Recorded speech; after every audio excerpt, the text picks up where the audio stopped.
Right, China may be the #2 box office in the world, but Hollywood is having a tough time breaking in due to a strict foreign film quota and heavy censorship. This month in particular, it'll be nearly impossible.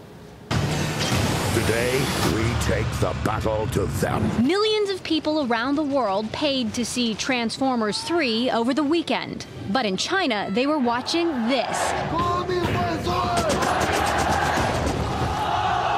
The beginning of the Great Revival, China's latest communist propaganda film.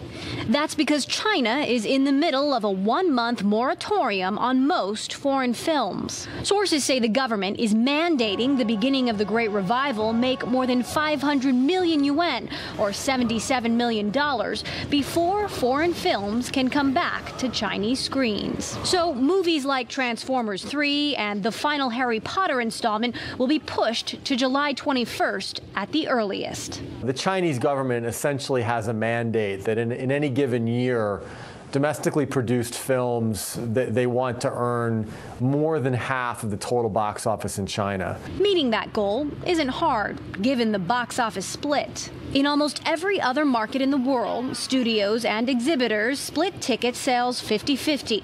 But in China, the government-run film and TV group takes in the majority of the box office, at least 70%.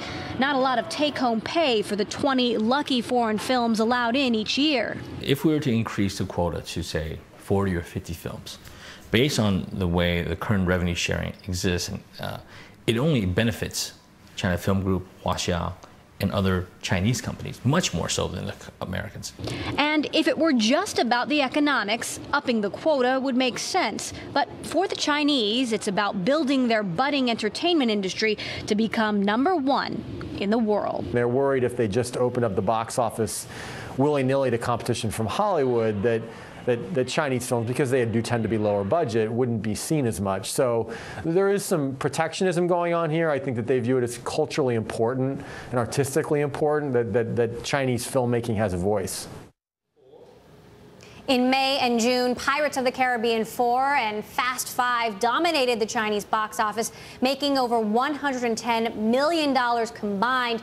The one exception to the current moratorium, DreamWorks' Kung Fu Panda 2, and that is a huge hit with the Chinese moviegoers.